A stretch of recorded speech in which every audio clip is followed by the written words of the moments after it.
Good evening, I'm Jenny Jones, and we're coming to you live from the AAA Arena, where Dwayne Wade just finished his Sweet 16 tour. His last dance, his last home game here at the AAA Arena. Now we're going to take you inside to look at some of the highlights and excitement from the game. Just take a look at how beautiful it is down here on Key Biscayne on Memorial Day weekend, and in just a few hours, these waters are going to be filled with boaters and swimmers just looking to have a good time. Behind me is a symbol of freedom. This building represents a new life and a new beginning for many Cuban Americans that fled their country in search of a brand new start.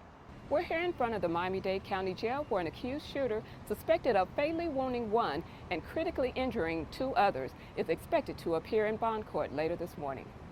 We're live here at Government Cut in Miami Beach, where overnight there was yet another deadly boating crash.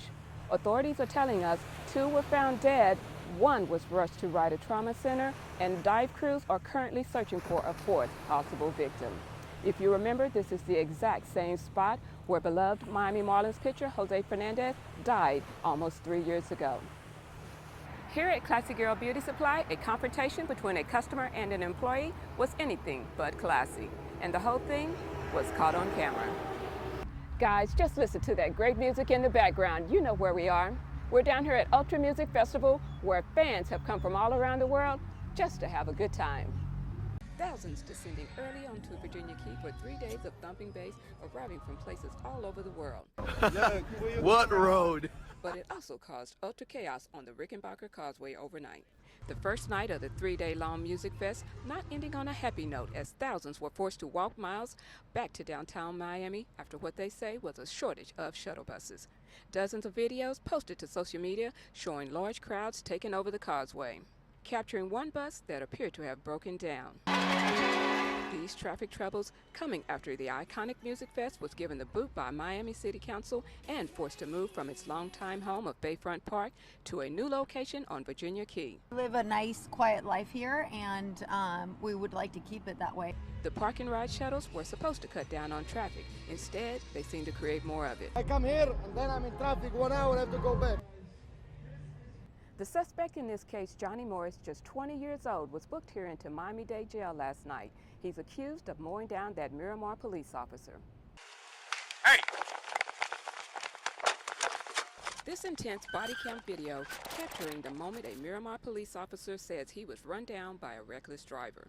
That officer was knocked to the ground seconds before the suspect speeds away. Cameras rolling minutes later as the injured officer is rushed to the hospital, wincing in pain. His leg strapped to a spike. 25-year-old police officer was struck by a vehicle. The chaotic scene unfolding just after 4:30 Friday morning, when the officer says he tried to stop a car that was driving erratically, but the driver refused to stop. A short time later, the officer catches up to the driver, now identified as a 20-year-old Johnny Morris, in this public shopping plaza off Miramar Parkway. Okay, so why you sped past me like that and you ain't got no lights in the back? At first, everything seems normal.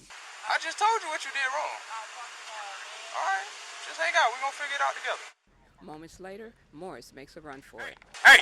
The officer approached the driver. At that point in time, the driver went toward his vehicle, got into his vehicle. There was some kind of altercation with our officer. That officer, a 2-year veteran of the police force, was seriously injured. And BSO deputies are expected to pick Morris up sometime later today. I'm Jenny Jones, live at Miami-Dade Jail.